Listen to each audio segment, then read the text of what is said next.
page 9 of lines. Number 3, L1 and L2 are the trajectories of two ships moving in straight lines. Determine whether the ship's trajectories are perpendicular, parallel, or neither. And A, B, and C give you 3 different scenarios with descriptions of lines or equations of lines, and from those you have to determine if they are perpendicular, parallel, or neither. Now, what does it mean to be parallel? They have the same slope or gradient. What does it mean to be perpendicular? They have slopes or gradients that are different from each other because they are negative reciprocals of each other. So, for example, 3 and negative 1/3, 2/5, negative 5/2, those are negative reciprocals of each other, right? And finally, neither means that they're basically like diagonal to each other. They're not perpendicular. They don't form a T, and they are not parallel. They don't form like an 11, right? So somewhere in between, which is most of the time we work with lines that are not perpendicular or parallel, right?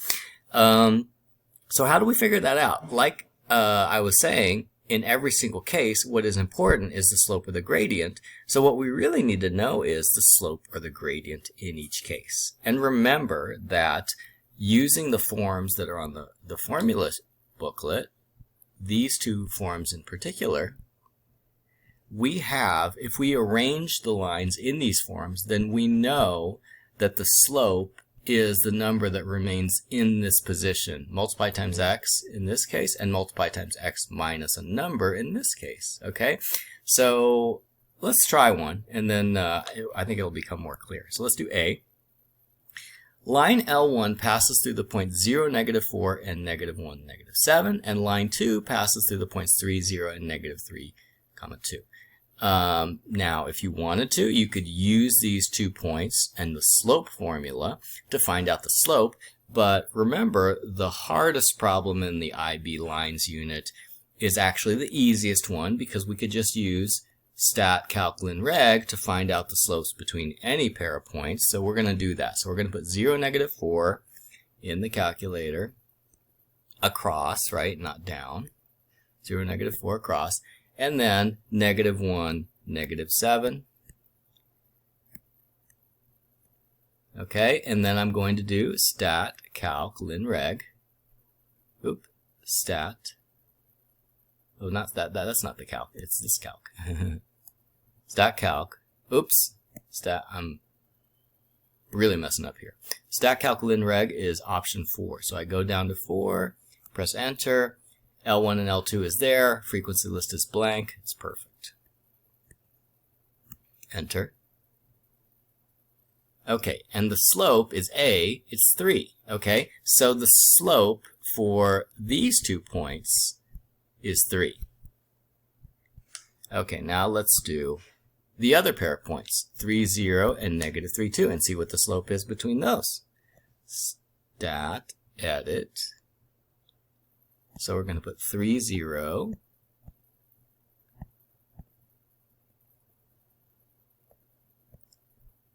And -3, 2. And we're going to do stat, calc, lin, reg. Stat, calc, lin, reg is option 4. L1 and L2, it's fine. And the slope is -0.333.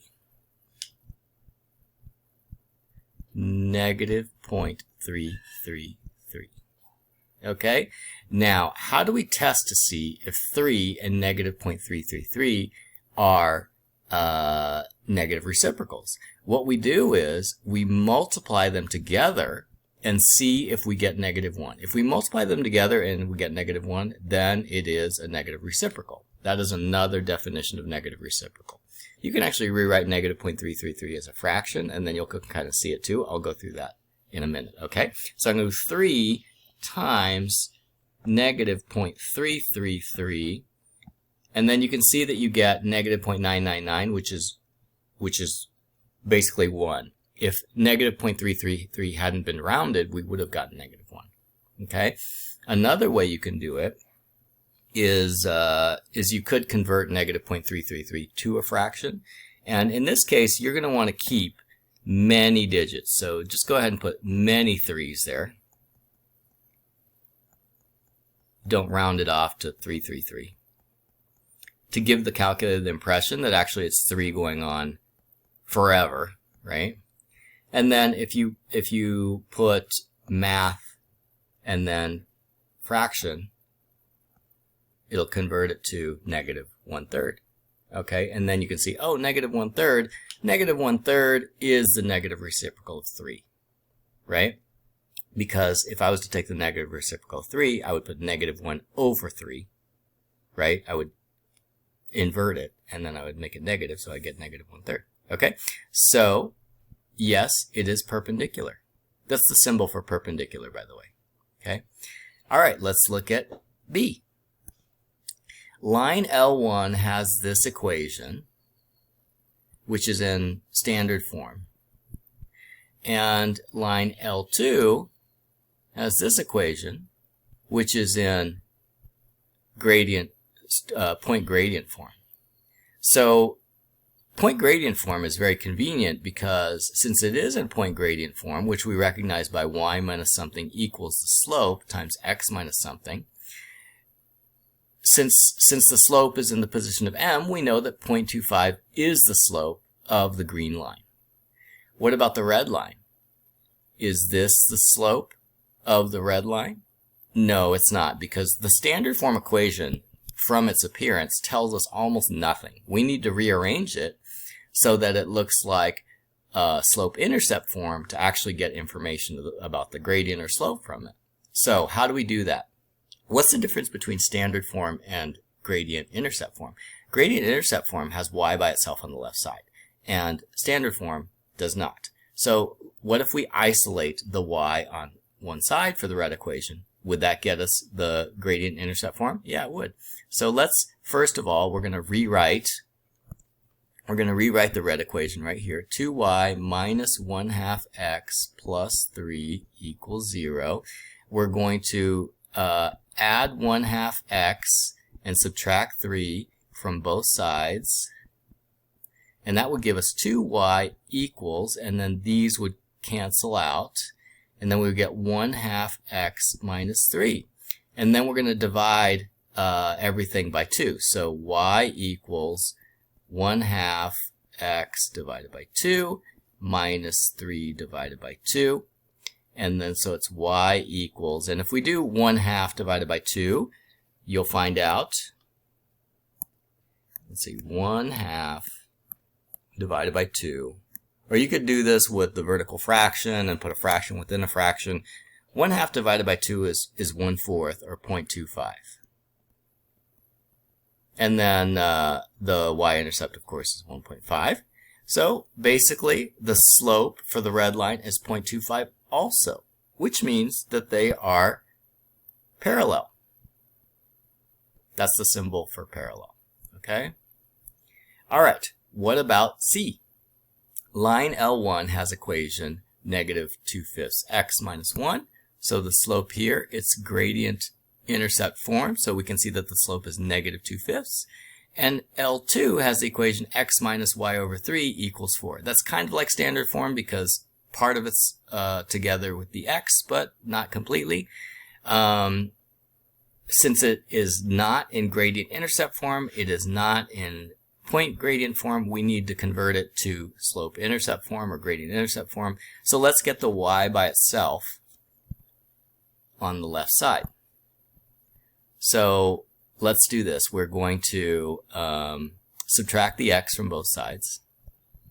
And then we'll get negative y over 3 equals negative x plus 4. And now we need to get rid of this 3 here. What if we multiply? If we're dividing by 3 here, how do you reverse it? You multiply by 3. So we're going to multiply everything by 3. Negative y equals negative 3x plus 12. Last thing we need to do is we need to get rid of the negative. So we need to multiply everything by negative 1 so that both sides by negative 1 so that we get y by itself with no negative sign. So that would be positive 3x negative 12. So now we have it in gradient intercept form. The slope in this case is 3. The slope in this case is negative 2/5. Are they the same? No. Are they negative reciprocals? No, because the negative reciprocal of negative 2/5 would be 5/2. The negative reciprocal of 3 is negative 1/3. They are not perpendicular either, so basically they are neither. Okay. All right, so that was a little bit challenging because it required algebra, one of the problems in this unit that might require algebra. Determine whether the straight air routes with equations x minus y over 2 equals negative 3 and x equals negative 5 are intersecting or not. If they are intersecting, find the point of intersection. Okay.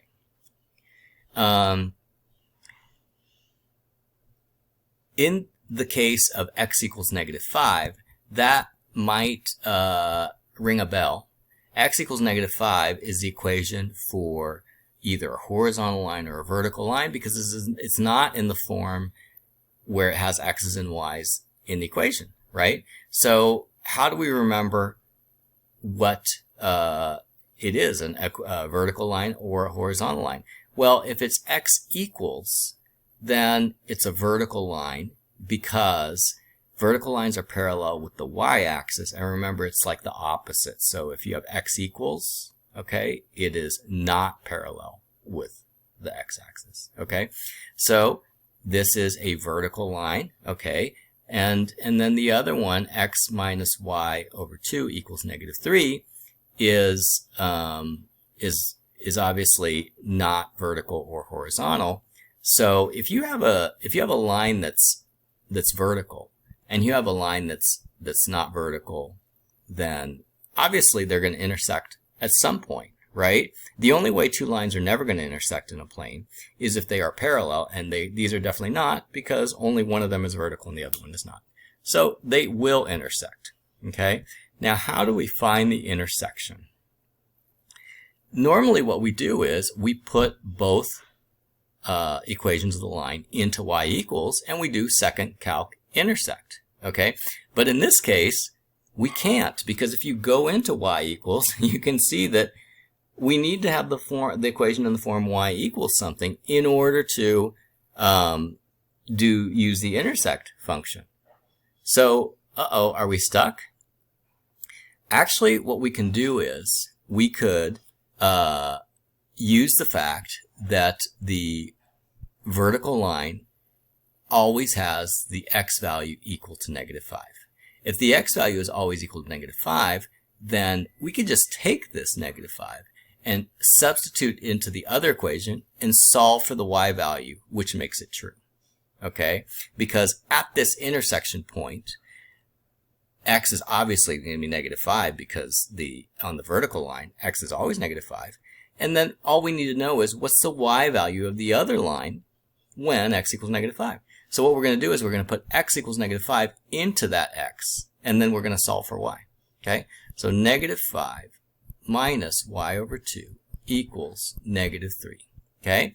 And now we're just going to solve for y. First, we're going to add 5 to both sides. And so we get negative y over 2 equals 2.